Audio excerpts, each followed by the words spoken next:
I appreciate everyone being here. Just going off of the Virginia Tech game, just really proud of the resolve and the fight of our team. I think throughout the course of the week, you could really feel that they put all the energy and frustration into the work. I said it on the Wednesday kind of press conference where our guys were really fighting out there. It was a physical week, and that's what it took to get ourselves back in a really, really competitive game and go get that breakthrough, which I thought we did. It's tough to win on the road in this league. That was a heck of an environment. You could see that we struggled with it a little bit early before we settled down. I thought the offense, did just enough. I thought we had a great, end of the first half. Obviously, fourth quarter, we possessed the ball for 10 and a half minutes of that. That's going to be part of our identity and our way and our pathway to winning. So I thought we did a good job. Weathered some of the storms, personnel coming in and out. I thought defense was lights out. I thought they got put in really tough positions all day.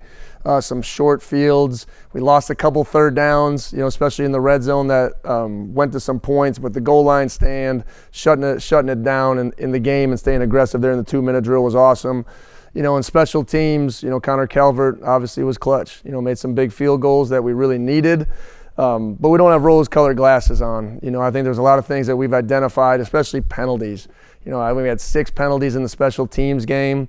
We had 5 pre-snap penalties on offense, which just not going to win you close ball games. We had the ability to overcome those, but I think we need to get better in those areas. So we've done a good job every week of constantly getting better. I think we have a group of men that really want to keep coming back to work, see the things that they did well, see the things that they didn't do well. I think it's our job as coaches to stay extremely consistent, whether we get the result we want or we don't. And then obviously we have to move on. It's going to be a challenging week. We get to head cross country to Oregon State. Very thankful for this game, even for myself, to just get familiar with taking a team across the country because we're going to have to do it quite often in this league. So excited about the challenge. I've been to Oregon State. It's a tough place to win, but we need to get our minds back to the dark and work and prepare this week to get ourselves in a good position to go win a football game against a good, tough opponent. Another homecoming game for them, another tough environment, and our guys got to be ready to go. So with that, I'll open it up to any questions. Jake, does your schedule change? You go out there a day earlier? Yeah, we'll be out there Thursday afternoon. Obviously gaining time going west. So we'll stay on course throughout really the course of the week. And then on Thursday after that practice, we'll leave this building about 12:30 and hit the 5-hour flight out west. Jake, you obviously very familiar with Oregon State. You know the coaching staff there. Yeah. You know they're 0-6. How do you keep your team from overlooking what is a non-conference game against a winless team? It'll be a good maturity test. From my standpoint, and there'll be about 10 other people, in this room that have experienced playing there. Coach Bray, tons of respect for Coach Bray. He's an absolutely fantastic coach. The narrative is wrong, in my opinion. I know exactly what he's going through during these kind of couple transitional years out there, and they have played what I would think is the hardest schedule in the country. I don't have facts on that. I don't have strength, but 2 top 10 teams, a Houston team, ACC team, now the second ACC team. So lost a couple good, close games, and they're trying to find their breakthrough, right? So they've been in some close, tough football games. We're going to play the chainsaw in the indoor and get used to the environment, and it'll be rocking in there. It's a passionate, strong fan base. I've said it before and I'll say it again. This is a Power 4 football team in my mind. Always has been. Look through the history of success, and in my opinion, always will be. So you can throw out the record. It's going to be a tough, scrappy football team that's going to be fighting because that's what they've done throughout the history of their program. What did Saturday's win do for the guys in your locker room? Oh, man. The last few weeks they've been knocking on the door, but Yeah. finally break through and finish out the game. What does that mean? We said it last week, you have to do. Confidence is one thing, conviction and preparation is one thing. Doing, takes it to a whole nother level. And to see the joy in that locker room, that's what this is all about. And, I said it last week, these guys are, we're tired of being close, but that's just frustration. Now, what are you going to do to get there and get over the hump? So I love the sideline. I love the, conversation and communication as that game was unfolding. It was very similar to the last one. You just had to find one play here or there to get over the hump, and to be able to do that, I think is really powerful for our team. But we're going to be in a lot of those games. So to find a way to win it, and to go out there and close the door in the fourth quarter. Not ideally how we'd want to do it, finish some of those red zone series, but just a credit. That goal line stand is like, it's one of those program things. Like we showed it this morning. Is like, guys, this is who we are on tape. This is our identity now. It isn't a question. And you're going to be a fight every week when you play us. And I think to be there already after 5 games, I'm really proud of that, but I'm proud of these guys. Like, I can't give them that. I can't. These guys have earned that through preparation and hard work, and just love the effort that we're seeing out there, and that's got to be our calling card. But we need to take a fresh team to Oregon State. All right, that's the plan this week going forward.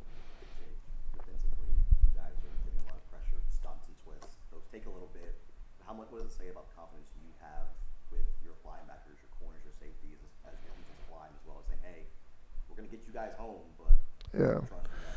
Well, I don't know the narratives out there, but our DBs are playing well. Like, I feel very strongly about that.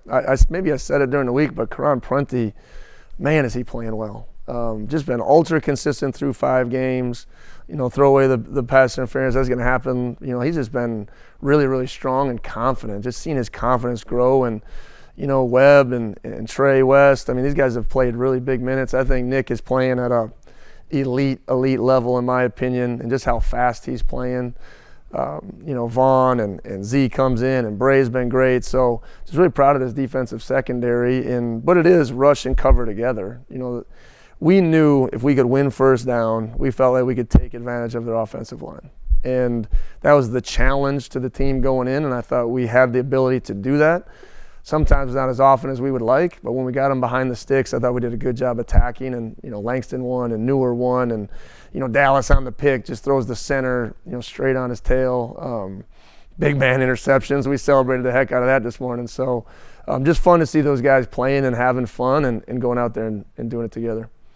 I feel like Carlos is starting to kind of get his mojo back after a big catch against Georgia Tech and has a couple of really good catches. I feel like he's starting to. Yeah, until you put it out there. Yeah, until you put it out there. Well, we need everybody. The guy I'm going to continue to highlight is Sawyer Racanelli. I mean, big play after big play the last few weeks.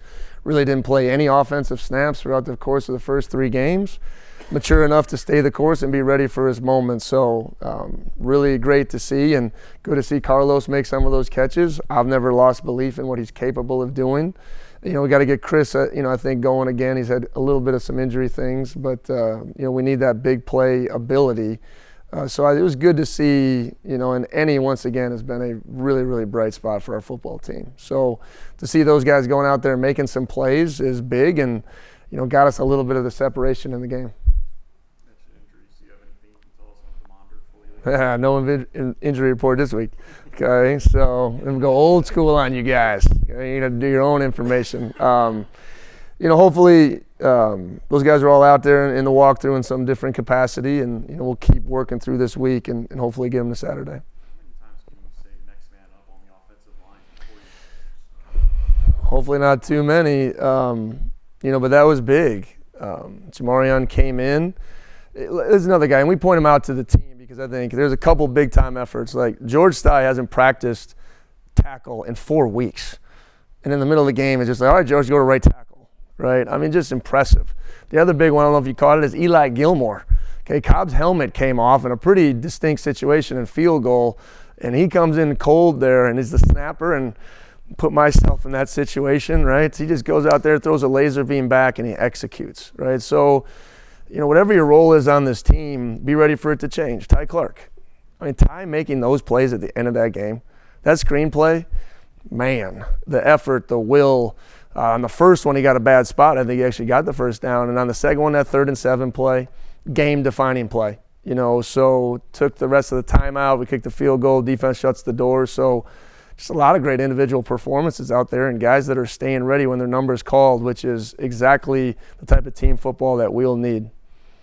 Jake, you talked about every week controlling the controllable. 11 penalties. How much of that is team discipline? You had a couple that were illegal formation. Is that just on guys being in the wrong spot, or is that a formation that the officials aren't recognizing and throwing a flag on your favor?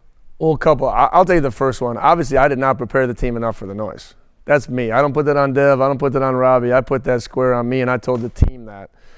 Obviously, it must have been a point of emphasis with us on special teams. They say Quincy covered up the snapper, and he did have his foot on his foot. That's technically a flag. A lot of times they give you a little bit of leeway on that. They threw it, and then on our tackle over in field goal, George was too deep, which can happen at times. So there's a couple little instances there, but a lot of focus penalties. We can't have them. Within the course of the snaps, we need to play physical, fast, and aggressive. Penalties will happen, but the controllable penalties with just way too much, a false start as we're trying to, as we're trying to run out the ball in the fourth quarter. So those are things as coaches, we take very seriously, and I don't just sit here and blame these guys. Like, we got to coach it better, and then we got to execute in those moments. So it's a blend of both things. Talk about guys getting better as the year goes on. Melvin Siani and Aiden Hall feel like they start sending more and more. What has been with them like on? Well, let's take Aiden first. Just a completely different player than when we started with him in January. Just from his mentality to how seriously he's taken his preparation, it's just been unbelievable. He's gone from an athletic player to a complete linebacker. And he's learning every week, but his confidence is growing exponentially, and you see his athleticism. I mean, we showed a play where he ran that thing down on the sideline after a missed tackle. Just really, really impressive. So, he's the green dot guy. He makes the calls. He gets everyone lined up. I mean, it's been really great to see his growth, and I think Melvin is flat out phenomenal. So to have that type of player at left tackle is really important for a team. That 6.5-minute drive in the fourth quarter, it looked really good live. Now that you've seen it and broken it down, are you kind of even more impressed by it a little bit? Oh, absolutely. When you form an identity, right, back there it says ball, fast, physical for our offense, right? So to take care of the ball, to play fast, and it's got to be a physical style and mentality of play. And we'll continue to evolve and grow within our personnel in that way. But there was a lot of just Robbie's QB counter play, just a grind out 3rd and 3. Ty Clark just finding a way. There was a lot of just gutsy, we weren't going to be denied, guys. We were not going to be denied. And I think those guys took that to heart of it wasn't here we go again. It's let's go get this. And those guys made the plays. Credit to the offensive staff. I thought Coach Ezell had a good plan, and we missed some things now. We did. There's a lot of things that we can get better at. But to have that as our calling card, we can go out there and play physical football when people need to stop us. Should be a big momentum, swing for our team the rest of the season. What's the biggest benefit that you see for stepping out of conference play? I think there's one later on in the season against Delaware, but just having this week that you guys aren't facing an ACC opponent, what's the biggest thing for you? Yeah, it's a little different for me. Last year we didn't have any conference opponents. So, the trip is good, to go to the West Coast and do the things that we'll need to do. It's hard because you get in that mode and then you kind of change a little bit, but you can never say my mentality is different, my preparation is different. It's week 6 and we need to be a better football team this week. And we're going into a tough environment against a team, I'm familiar with, but that doesn't matter. And I have a ton of respect. I can't say that enough for this program. Obviously, we took a very talented team into there last year and lost in a tough game. So I know what they're capable of. I have kind of, memories of zone boots and closets and, this team doing a lot of different things to us. So it's a challenge. What they do on offense is a challenge. Quarterback's highly capable. Like I said, Coach Bray is a phenomenal defensive coordinator. He's calling it now. So it'll just be a lot of things that we need to make sure we're on top of our game, regardless of who the opponent is, ACC or not. Jake, your average yards to go on 3rd down during the game was 8 yards. Is that a danger area where you're not picking up enough on 1st and 2nd down? You're kind of putting your back up against the wall on 3rd down a lot. Definitely not ideal, and we've kind of talked about those things that we've gone throughout the course of I'm very analytically driven, but trust our gut in certain situations. We got to be better on 1st down, and it's consistently running it when it's called for. And hitting some of the things and the easy things and perimeter blocking. Like there's some things that like we just left a lot of stuff out in the perimeter. We really feel that. So it's a combination of different things, the penalties, and trying to, overcome some of those series. And, if you're in 3rd, 8, 9, and 10, teams are going to tee off on you. And Virginia Tech's O-line did, or D-line did, and I thought Robbie did a good job escaping it at some points. We didn't pick it up. So we're not going to be efficiently to where we need to be as an offense if we continue to put ourselves in those situations. So I think there's a bunch of different things that we need to do to improve that. Jake, what were your feelings on leaving the Pac-2 and finding out Wake had a game against one of the teams that is still in that? Yeah, I mean, I was familiar with it last year because the repercussion of the whole exchange was Washington State taking over Ole Miss game. I was not happy with that at that time. So this is kind of the exchange of the game is kind of what happened a little bit in real time. Fast forward 8 months, like here we are, and a challenge that we got to go across the country. So, that's where our focus is at, and this will be a great test for our team. With Robbie Zell himself, obviously players grow, coaches grow too. It's his second year as an OC. What growth have you seen out of him as a play caller? And it felt like he started getting a little more comfortable. He's got some reverses, two flickers popping in there as well. Yeah, Rob's phenomenal, and I think I've said this before. Like I really believe he could coach any position on the whole team. He's an old school ball coach that just gets it. I'm talking offense and defense, okay? And he would probably tell you that as well, right? He's had a challenge of just adapting to the personnel, right? We all have a vision. Like I'm a 4-2-5 guy. I want to play cover 3. I want to do this, right? Well, if you don't have those D tackles, how can you do that? And so you take a vision of an offense, and I think all those guys in there, Coach Castor and Coach Enos and Coach Edwards and Coach Ephraim, done a good job adapting to what our guys can do well and staying attacking. I think that's the biggest thing we continue to talk about, and we just got to translate that into the second half. We're fast starters, and we got to continue to get better. And we've looked at a lot of ways, communicate with our leadership team. Like we need to go out there and do inside run, come out of the half. Like let's do it. But we need to make sure that we are ready to go in those second halves and continue to stay in that attacking mindset, which I think was there at times, and sometimes we weren't. Still fourth quarter, no touchdowns yet this season. What's missing? I mean, obviously other than crossing the goal line, but what's missing? Yeah, I mean, it still comes back to some of our red zone execution. We get the ball down there and we just stall out. And, we talked a lot about that zone yesterday as a staff. Kind of watched it, self-scouted it, looked at it, have some opinions on it. And it's finishing, but it is having a consistent mindset to the execution. And I'm not going to put that on the guys, but we're in this thing together.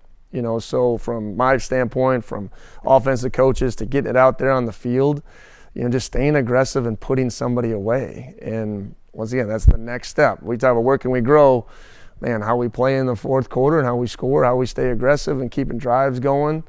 I think it'll be very important to obviously the remainder of our schedule, and especially this game in a tough environment. With that self-scouting, how much do you like it or not like it going from 5 week, 3 games, and then basically evaluate how I love the way it's set up, Cam. Like I do. Like I thought we had tremendous growth from our first 3 games to the Georgia Tech game, and now you kind of let it play out for a little bit, and you look at little things, and then now, boom, right in the middle of your season, you know exactly who you are now, and what can we do, throughout the rest of the last ACC 6 games that we know our identity and what's the best thing our players do. So I love the way the schedule sets up. It's going to be a gauntlet, 6 straight. But heck, I mean, Oregon State's playing 7 in a row here, right? So I actually love the way it's set up for our football team that's still kind of trying to find out who we are at times. Anything else for Coach, guys? All right, appreciate everybody. See you out there. Who's making a trip? Anybody? I don't know, you guys. I had to cancel a flight because I had a wedding this weekend. Oh, man. I was so excited for Corvallis. Convenient wedding. Hey, can someone